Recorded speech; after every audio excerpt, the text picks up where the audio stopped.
আজকে আমি রান্না করব গরুর বট। দেখেন কেটে ধুয়ে পরিষ্কার করে নিয়েছি এগুলা। এখন আমি এগুলা রান্না করব। প্যান বসিয়ে দিয়েছি, এখন তেল দিয়ে দেব। চুলাটা জ্বালিয়ে দিলাম। আসসালামু আলাইকুম, সবাই কেমন আছেন? আলহামদুলিল্লাহ আমি ভালো আছি। সবাইকে জুম্মা মুবারক। এখন আমি এখানে বেশ খানিকটা তেল দিয়ে সরিষার তেল দিয়ে দিলাম। এখন আমি সব মশলাগুলো দিয়ে দেব। দিয়ে দিচ্ছি পেঁয়াজ কুচি দিয়ে এখন আমি হালকা করে কিন্তু ভেজে নেব। এখন আমি সব মশলাগুলো দিয়ে দেব। এখন প্রথমে আমি দিয়ে দিচ্ছি এখানে আদা পেস্ট করা 1 চামচ, 1.5 চামচ। তারপরে আমি দিয়ে দিচ্ছি এখন রসুন পেস্ট করা। রসুনটা আমি একটু বেশি দেব, 2 চামচ, একদম বড় বড় করে 2 চামচ দিয়ে দিয়েছি। এখন আমি মশলাগুলোকে একটু হালকা করে ভেজে নেব। এখন একটু ভাজা হয়ে গেছে। এখন উপর দিয়ে আমি কি করব, বটগুলা দিয়ে দেব। খুবই মন চাইছিল আসলে ভটগুলা খেতে, খুবই পছন্দ আমার। কে কে পছন্দ করেন প্রিয় ভাই ও বোনেরা একটু কমেন্ট করে জানাবেন। আমার কিন্তু খুবই পছন্দ এই জিনিসটা। অনেকে খায় না, অনেকে পছন্দ করে না, কিন্তু এটার দাম দেখেন 450 টাকা দিয়ে কিনে নিয়ে আসছি এই বটটা। আসলে সহজে চাইলেও কেউ খেতে পারবে না, এমন দাম হয়েছে, বুঝছেন? যারা পছন্দ করে তারাও চাইলে কিন্তু খেতে পারবে না, অনেক দাম। তো এই যে পছন্দের জিনিস লাখ টাকা হলেও খেতে মন চায়, তাই অল্প করে নিয়ে আসলাম। এখন আমি দিয়ে দিচ্ছি হলুদের গুঁড়া 1 চামচ। এখন দিয়ে দেব লাল মরিচের গুঁড়া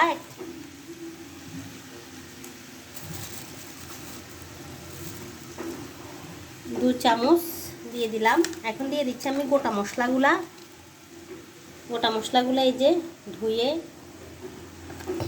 ধুয়ে বেছে নিয়েছি। এখন দিয়ে দিচ্ছি গোটা মশলাগুলা। তেজপাতাগুলো একটু ছিঁড়ে দিই। তেজপাতাগুলো একটু ছিঁড়ে দিলে ভালো দেখা হবে, মশলার সেন্টটা বের হবে। তো এখন আমি মশলাগুলো একটু ভালো করে কষিয়ে নেব। সবগুলো মশলা আমি এখন কষিয়ে নেব। সর্বশেষে আমি দিচ্ছি ধনিয়া জিরার গুঁড়া। এখন ধনিয়া জিরা গুঁড়াটা আমি 1 চামচ, 2 চামচ দিয়ে দিলাম। দিতেও কিন্তু রান্নার আইটেমটা কিন্তু শেষ হয় না। এখন শেষে আমি আবার দিয়ে দিচ্ছি নুন, 2 চামচ দিয়ে দিলাম নুন। ভালো করে মশলার সাথে মিক্স করে ফেলেছি। এখন কিন্তু আমি ঢাকনা দিয়ে দেব। ব্যাস, এবার মাংসগুলো বটগুলো কিন্তু অনেক সুন্দরভাবে কিন্তু কষানো হয়ে গেছে। এখন আমি পরিমাণ মতো পানি দিয়ে দেব, যাতে সিদ্ধ হওয়ার জন্য। পানি দিয়েও কিন্তু আমি এভাবে শুকিয়ে ফেলবো। তো আমি 1 কাপের মতন পানি দিয়ে দিলাম। এখানে পানি দিয়ে নেড়েচেড়ে কিন্তু আমি আবার ঢাকনা দিয়ে দিচ্ছি সিদ্ধ হওয়ার। এখন আমি ঢাকনাটা উঠালাম। দেখেন অনেক সুন্দরভাবে কিন্তু কালারটা চলে আসছে। এখন আমি কয়টা কাঁচামরিচ কেটে দেবো, এখানে একটা দিয়ে দিলাম। কাঁচামরিচগুলো কিন্তু আমি খালি করে দিয়ে দিয়েছি। এখন ঝোলগুলা কিন্তু একদম শুকায় ফেলবো, তাহলে কিন্তু খেতে খুবই ভালো লাগবে। আগে আমরা ছোটোবেলা দেখতাম আমার মা অনেক সুন্দর করে আমাদেরকে শুকনা করে একবারে তেলের উপরে ভাজা করে এই বটটাই রান্না করে খাওয়াইছে আমাদেরকে, গরম ভাত দিয়ে, সেই স্বাদ লাগতো।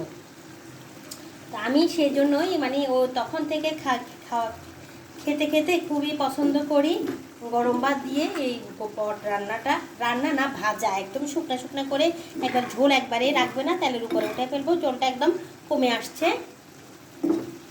তো এখন এগুলো আমি আরও এখন আমি আবার ঢাকনা দিয়ে দেবো, ঝোলটা শুকানো পর্যন্ত অপেক্ষা করব। এখন আমি ঢাকনাটা উঠাবো। দেখেন মাশাআল্লাহ কি সুন্দর তেলের উপরে উঠে চলে আসছে। আমার বটগুলা খুব সুন্দরভাবে ভাজা হয়ে গেছে। এটাই কিন্তু গরম ভাত দিয়ে কিন্তু সেই স্বাদ হবে। তো আজকে হলো জুম্মার দিন, সবাইকে জুম্মা মুবারক। প্রথমে দিয়েছি, আবারও দিচ্ছি।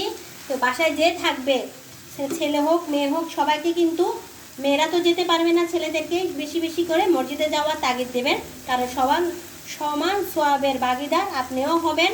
আর বাসায় মহিলারাও সময় মতো নামাজ আদায় করবেন। এটা